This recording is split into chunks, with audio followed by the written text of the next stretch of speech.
Hey folks, good day to you all. Good afternoon. On this go live, which I didn't really blast it out this time. I've been going live around 1300 on most days throughout the week. I might be doing some more late night type stuff, but I want to get this out mid afternoon so that you folks can check out all that we have to offer throughout the remainder of the afternoon. If you know of any other better times that you would like for us to go live, by all means, give me a shout, and I'll go live at that time. So, all right, on this specific live event, what I would like to do is go over pages. It's going to be 14 through 19, and if you're following along in the 5-paragraph business plan, you'll see exactly what I'm talking about.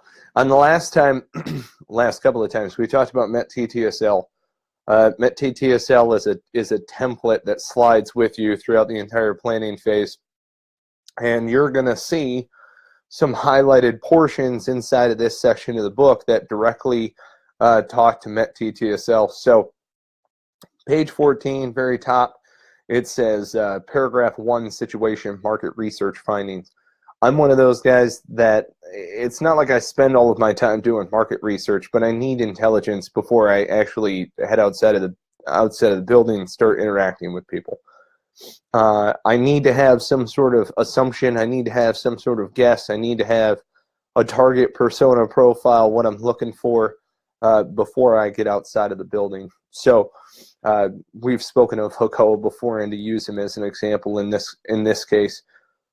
Hakoah, the home repair network, is working with contractors in order to refer them to homeowners who are in need, right? So it's fitting within that spectrum, okay? We understand that. So now that we have those variables, we can go and conduct market research in order to start honing in on some of the different main problems that are out there, maybe what people aren't necessarily paying attention to. Market research is not only gathering information. At the end of market research, you should be able to identify where you see a lucrative market and some key variables that you see that maybe others are not, that show indicators of growth. So there's not a whole lot of veterans that are going into franchising. There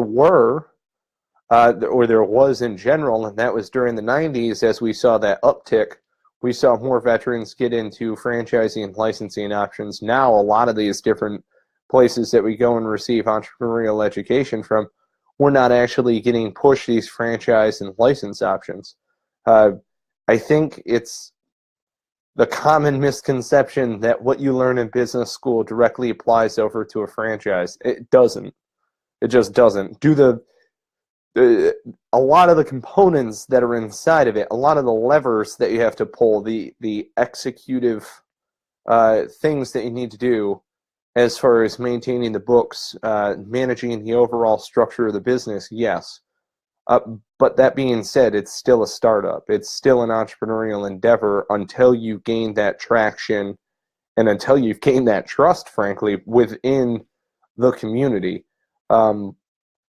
So anyhow, all of that being said, do your market research, especially if you're going to be opening a franchise license opportunity. You understand what that franchise or that licensee, as far as an overall organization or that franchisor, is looking to achieve. Therefore, you can springboard off of some of that market research that they themselves have already put out there. Let's say, for instance, you want to be a new Hakoah unit owner out there in Nashville, Tennessee. Right? We don't have any Hakoah unit owners in Nashville, at least not yet. You look at the population, you look at the homeowners that are in the area. Do you see a need for this? Right? So you're doing your market research, you're seeing how many homeowners are in the area, what's the median cost per home within the area, what's the median income as far as household income within the area, and a couple of other key indicators that say whether or not it's a right market. I bring up Nashville because it's perfect for Hakoah. So I say it that way because just kind of in the back of your mind, when you've gotten into the situation paragraph, and again, you're on page 14, we're going to go 14 through 19, and I'm going to do some wave top type stuff during this go live. But if you're already through the MET-T TSL, you have an understanding, a 30,000-foot understanding of what you would like to achieve, right, as a business owner, you yourself. You're looking around at other franchises, say it's a license opportunity, or you yourself are saying, hey, man, I'm starting my own business, from square one. Totally understandable. But you at least know at this point what sandbox you're going to be playing in, what area you want to operate in. And you're starting to pull some of that intelligence, some of that information, so that way you can go and attack that market. So the situation paragraph, we're going to start with industry market research analysis, and you're going to notice that there's a block right here, and it says enemy. Identify the size and scope of the problem opportunity. Enemy, right? The problem opportunity that you see out there is your enemy. This is going to be your motivation to continue forward. If you're not passionate about solving the problem or seizing that opportunity, you're not going to last very long operating in that business. If you don't really care about providing people the goods, products, services that you're going into business for, you're probably not going to do a good job in business. I mean, it's just that frank. All right, so hone in, do a salute report. That is size, activity, location, unit, uniform, time, equipment. I've done other go lives specifically just on salute reports. A salute report is identifying a population of people and can be used to identify an individual, male, female, in order to create an avatar. Right? And the avatar is your ideal customer for who is going to be purchasing your goods, products, services, whatever the case may be. So inside of page 15, in between these two MET-T TSL boxes, you're going to see the industry composition and strength. As we're going through this and you're seeing the problem opportunity that is out there, there are other people who are addressing it. That is your overall industry. Write in what the other folks are doing right now. Learn from their mistakes.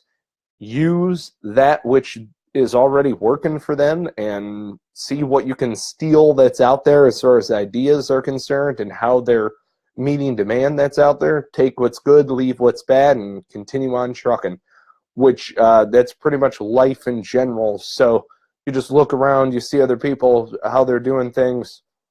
Take what's good, leave what's bad, keep going. That's just life. So we're doing the same thing with industry composition and strength. You're just making observations, right? So you're going through the market research portion, making observations. This is what other people are doing to address this problem right now. Same thing with the market's capabilities and limitations. This is what other folks are doing with it right now. But you're also kind of pulling in the terrain and weather aspect of it.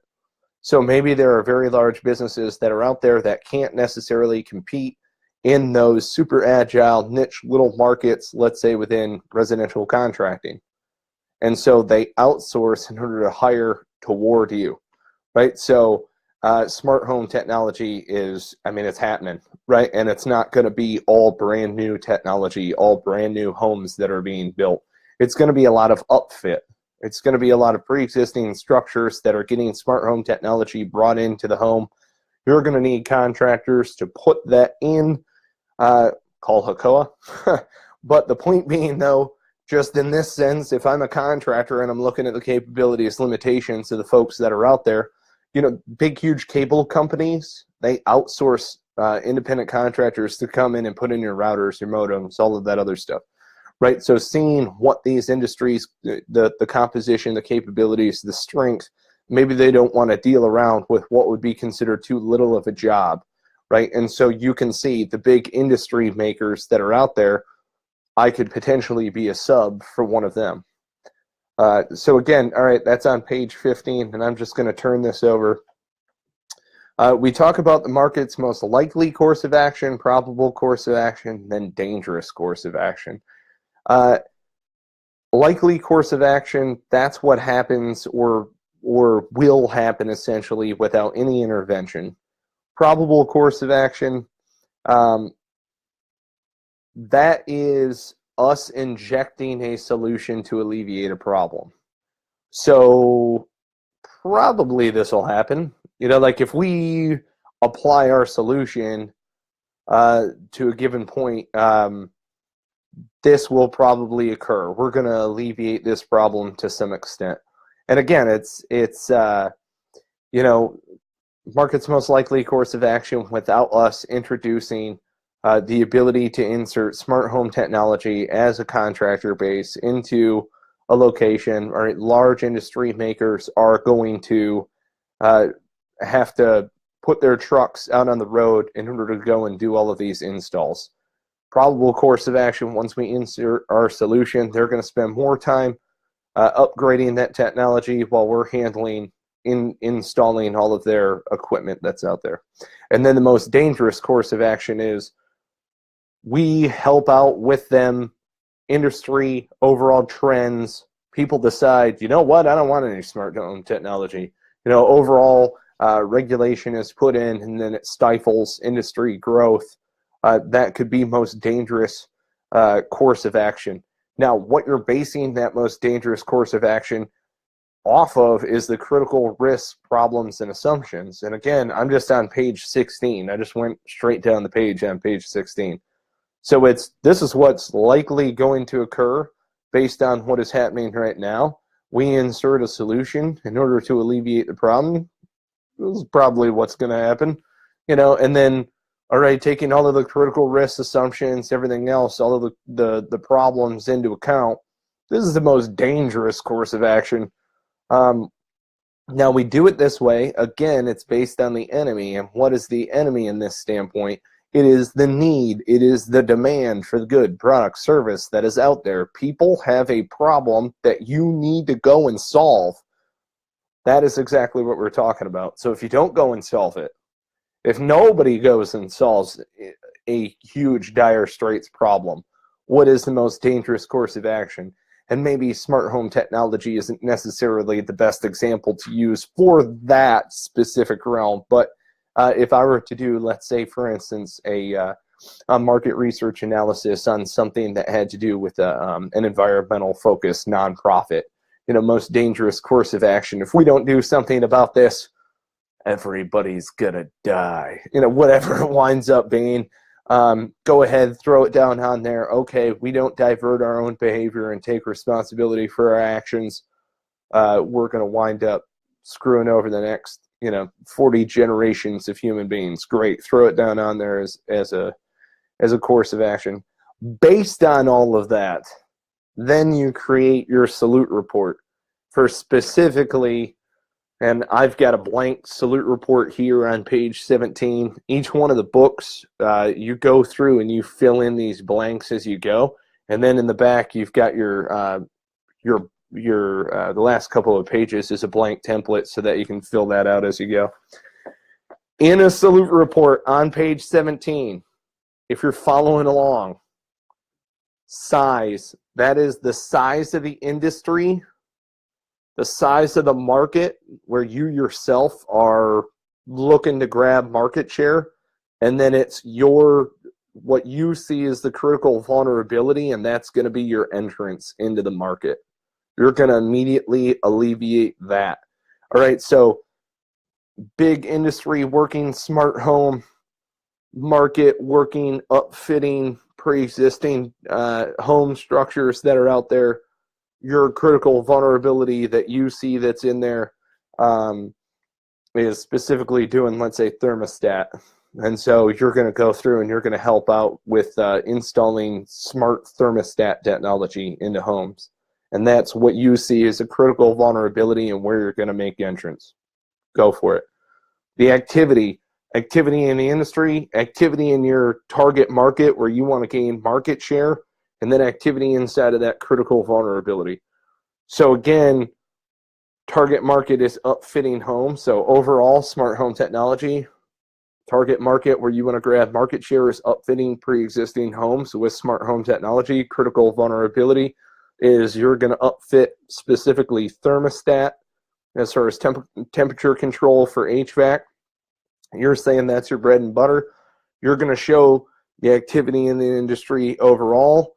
As far as thermostat, smart home, industry is smart home, and then smart home technology being upfit as far as thermostat and where you're seeing that entry overall. So, which, I mean, I chose thermostat off the top of my head because it seems like a relatively like that makes the most sense for me as far as smart home technology. Wherever Mike goes, yeah, I work from home all the time. I purposely set up my life so that I can travel freely to various locations and help folks on their stuff, boots on the ground. But I enjoy working from home, and I move around my home, throughout the day. Okay, Mike's working in the studio. We want heat to go into the studio. Mike's working in the den. We want heat to go in there. Cool. So that's the problem that I have. Can you help solve that solution? All right. So that's maybe the activity all the way boiled down to an individual. That's the activity that we're talking about here. So it's activity in the industry, activity in the market that you're looking to gain market traction, and then activity all the way down at the lowest point. You got a guy in his house that's moving around and he wants heat pointed to target areas, or air conditioning for that matter. So going and narrowing it all the way down. Location, that is going to be specific to your target customer, and it's not necessarily going to be just one location. Let's say, for instance, HVAC, thermostat, all of that other good stuff, smart home technology. Maybe you want to start out of Florida. It's hot, it's humid. You're going to do AC style thermostat, and you're going to grow out of that market to other hot, humid locations, master that hot, humid, and then go hot, dry, and see if your technology works well with swamp coolers. Target where the industry is working right now. So like smart home technology, it's happening around the Bay Area, right? The San Fran Bay Area. Target where you're seeing a growth of the overall market, and then target exactly where you want to operate, right? So narrowing it all the way down. And then unit and uniform. Unit is the population of people that you're looking to serve. That's an estimated number of how many people you're looking to serve. And then the uniform is the person, right? The avatar, the ideal male-female customer. And I would do an ideal male-female customer for everything, no matter what. Even if you don't think that your target is a male customer, I would still do a male customer. Like, oh, yeah. Men don't buy makeup and all of that other stuff. I mean, yeah, I do.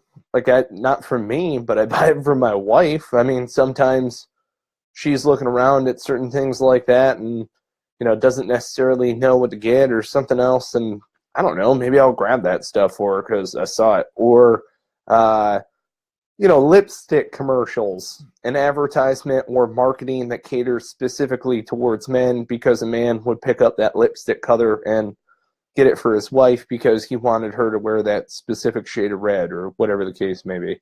You still have to give a male-female ideal customer within that unit uniform description. Unit is the population. Narrow it all the way down into your ideal customer, both male, female, and then just kind of write out what it would look like.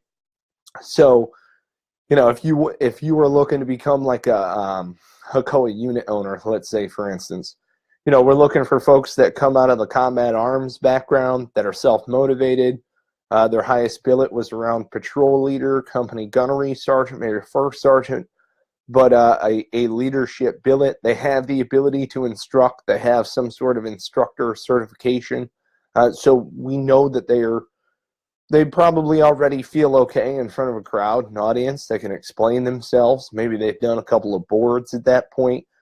They've been out of the military for maybe a couple of years, so that way they have a little bit of stability and footing out here. They understand that civilians are crazy. No, just kidding. So that would be an ideal HACOA unit owner. Okay, so I would put that down in here as far as the unit uniform, narrowing that scope of specifically what we're looking at, as far as an individual and who we're looking to serve.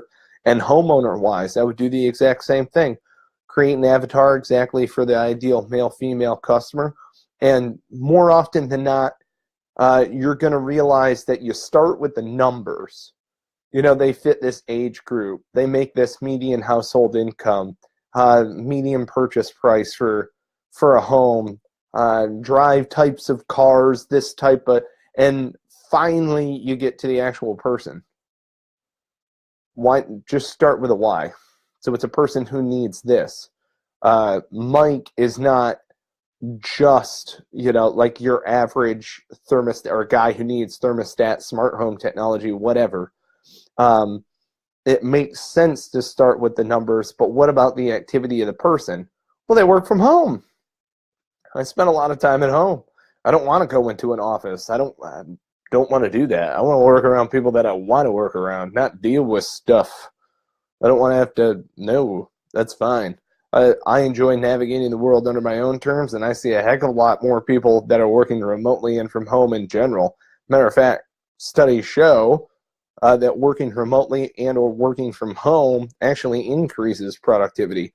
Frankly, it's because you don't really know when to take a break or stop. So at least that's what I found, and that's what the wife claims. So we're going to wrap this up. Time and equipment. Time is the duration, the activity. It is the seasonal effects to an extent. When's the peak purchase time that a customer would wind up contacting you? And then you've got equipment. So equipment is your barrier to entry in order to go and meet that demand or set up shop within that industry. And then the equipment that they need in order to purchase. If you don't have a phone, you can't call Hakoa. If you don't have the internet, you can't buy stuff on Amazon. This book is available on Amazon, by the way, so go ahead and pick that bad boy up. 5-paragraph business plan. All right, so moving over to pages 18 and 19, and I want to spend a little bit of time here. I urge you to get the book because this is the meat and potatoes of the situation paragraph. It is your friendly forces, attachments and detachments, your civil terrain considerations. We'll get into that in a bit. And then it's summarizing your overall scope of work. The reason why this is the meat and potatoes is the detail. You took the time to go through a salute report. You took the time to go through a salute report so that way you can identify key characteristics of the problem opportunity statement. That all matters. All right, prior to figuring out how you're actually going to do something about it. If you haven't analyzed the problem thoroughly enough, you might start putting in certain people, certain billets, certain slots or job titles into certain places that you either didn't need, are redundant, or don't hold any value whatsoever, which I've seen before. You have people that are on the team and it's like, why are they even here? Investors don't like that. I'm going to tell you that much right now. If you have somebody who's just, and that's part of the executive summary as well. When you start talking about your command structure, I mean, the people who are on your team better have a reason to be on your team. So friendly forces. The reason why this works really well in licensing and franchising is we talk about higher command, mission, and intent. If you're in a franchise, there's some more dictatorial measures, some more rules, regulations, things of that nature that you're beholden to. That can be a very positive thing as well because it maintains accountability both ways. That's something that you could behold them to as well, meaning your franchisor. In the essence of a licensee, what is the overall vision of your headquarters element that created the brand to begin with, right? So such as the case in Hakoa, just easy example because we're working with them as a client. They've been around since 1993. Okay, so they have an overall vision of what they're looking to achieve as far as expand and serve all American customers and then potentially beyond that. They have a high customer experience standard, right? So that's the number one thing.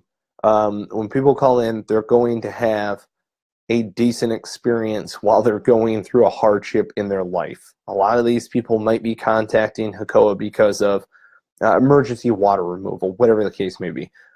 So their mission is polite professional service, locking them on with contractors who are top-notch at their own occupational specialty.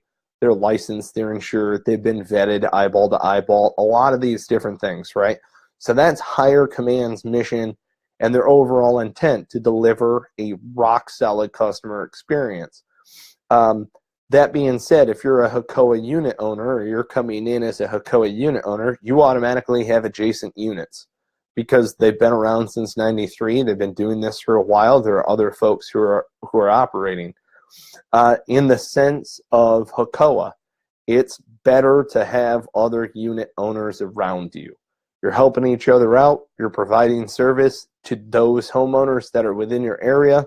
You're providing referrals to the contractors that are within your area. That's good stuff. Is there an equilibrium to all of that? Yes, there is. That's a conversation for another time. But it's okay to have adjacent units. And sometimes they're viewed as direct competition. Direct competition can also be a very good thing because you can play off one another and you can work,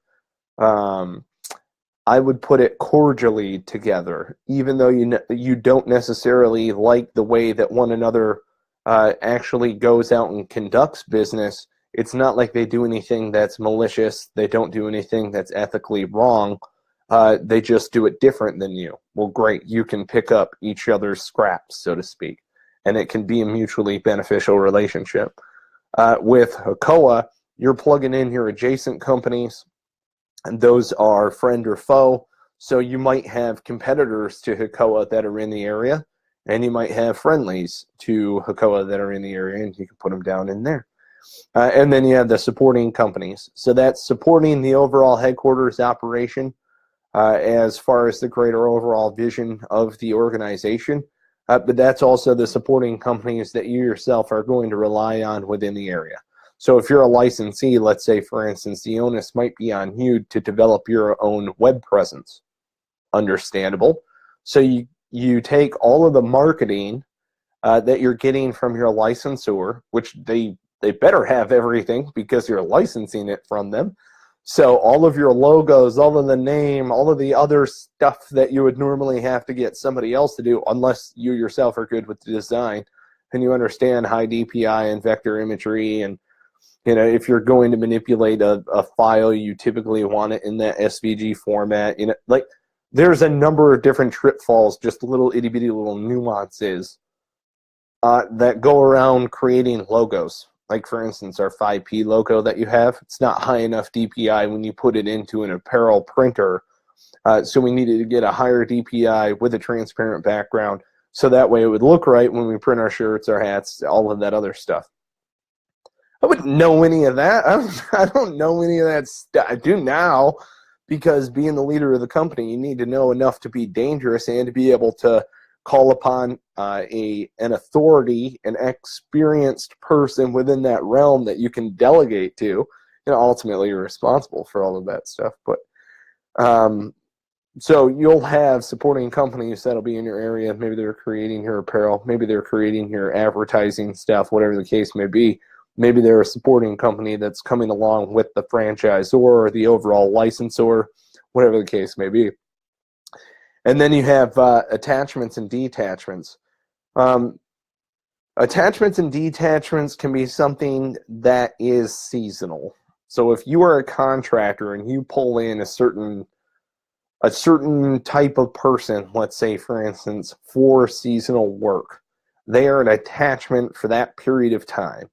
Let's say, for instance, you are detaching a team, or your team is going to go and work with another company for a period of time. You've worked a deal where, hey man, I need 4 other guys on this job. Do you think that I could get 4 of your guys rather than go out and try to find, another 4 of my guys? Goes back up to the adjacent companies. Sure, work with my guys, that's fine. They're going to be detached over that way for a given period of time. You've constructed whatever deal, whatever it winds up being, but who's on your manifest and who's not on your manifest as far as like when you open doors. And then on page 19, and we'll be wrapping things up here pretty soon, you've got the civil terrain considerations. Civil terrain considerations are so insanely important. It's basically everybody else aside from your customer. And I say it that way because if you're going to open a frozen yogurt shop and you're going to put it in the corner of a mall parking lot and there is no vehicle traffic, there is no foot traffic in your area because, people, they enjoy it when the weather is nice, frozen yogurt. Maybe you've got maybe you don't have an outdoor patio area, and it's a hot weather climate, whatever the case may be. So you've got poor vehicle traffic, poor foot traffic. You yourself don't have an outside patio area, or maybe it's in a bad area of town. There's a lot of hoodlums running about or what have you. You've got a lot of break-ins. That all goes into the civil terrain considerations. And I mean, in the sense of HACOA, that's the true essence of the job, is seeing what you're actually working with. Just because you have a high population doesn't mean that you have a high homeowner ratio, right? New York City doesn't have a whole lot of homeowners. And I understand that there are multiple boroughs that are there, don't get me wrong, but pound for pound ratio wise kind of a deal, there are other cities in America that have a much higher homeowner ratio. Dallas, for instance, has a much higher homeowner ratio. Houston has a higher homeowner ratio than you would get in those areas such as New York or even Los Angeles. The surrounding areas around Los Angeles, much higher homeowner ratio than actual Los Angeles, right? So civil terrain considerations, where you want to set up, and the terrain considerations are yes, it's the location, but it is the activity that is happening in and around the location. A lot of people say, oh, what's the location of your business? You can view this in two different ways. The location is, it's on the corner, it's there, it's in part of this mall parking lot. And then you actually have your space, your physical location, which is inside of that parking lot, bing, bing, bing. So you have space considerations, and then you have location considerations, right? So your business is that spatial consideration, and then you have the location in the area. Any realtor in the world will tell you location, location, location. This is where you start talking about the real estate nature of your business, I guess you could say. So again, if you're following along in the book and you've been going through this, I hate to harp on it all the time, but this is how the entire book is, and you'll hear it on the tutorials. You're starting from 30,000 foot. You hone it in from there. You're starting from that big overhead view, and then you hone in on that square of your plan, that square of your map. So it's always, every time you turn the page on here and you start going through it, you're always going to start from up top and then hone right down in. So you take consideration the overall plan and then hone it right down in there. And at the bottom of page 19, you've already filled out terrain and weather considerations when you went through your MET-T TSL. Now you're pulling that out so that you can ask the right questions about it. You're filling it in better detail, and then go ahead and update your MET-T TSL. And you'll see as you follow along in the book, that MET-T TSL, the updated version at the end of the book, your finalized executive summary, you did the skeletal work of that in the beginning of the book, and it just rides with you throughout your plan. And it works. Works if you work it. So that's the end of page 19. You're summarizing your scope of work. And then on the next go-around, we'll talk about the mission, directives, and statement. And again, all of this stuff, I'm bringing or shining the light onto the book so that you see, you fill it out. This is why we haven't done a digital version of this. If you do want a digital copy of the 5-paragraph business plan, it is available at the bottom of 5paragraph.com. 5-paragraph business plan is very simple. It's a simple method for constructing a plan if you're seeking money. Let's say, for instance, you're looking for investors. If you're looking to do a line of credit, maybe a convertible note, whatever the case may be, a number of different options. There's even a pitch deck that's in the back of this. The point being, though, is you can use this same methodology in order to go plan, coordinate all of your business operations using the same methodology. Later on, as we continue to go live, I will break out exactly how one visionary plan going from task and objective breaks out to the individual leaders and how each one of them go through their own 5-paragraph business plan. And it works. We're seeing it already. If you don't believe me, check out hakoah.5paragraph.com. Check out hakoah.com in general. Check out the testimonials that are all over 5paragraph.com, and more are coming in as we're working with folks who are interested in standing up their own Hakoah, the Home Repair Network, their own Hakoah location in their neck of the woods. If you're interested in that, again, go to hakoah.5paragraph.com. If you yourself are looking to get into entrepreneurship, maybe you're a veteran, you're like, hey man, I'm trying to ease into this. 5-paragraph is great. This has been marketed, and we specifically tailor it towards the civilian population. We are bringing our military experience, our military leadership, our understanding of being able to go out, set up operations alone and unafraid out in the middle of nowhere with very limited oversight. We put all of that into here, right?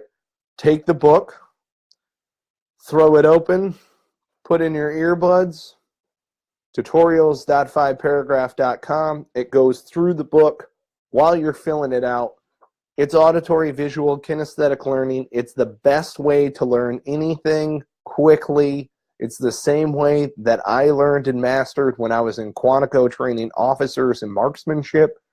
It is implied here. It's the same way that we trained Afghans when we were downrange. We used auditory, visual, and kinesthetic learning.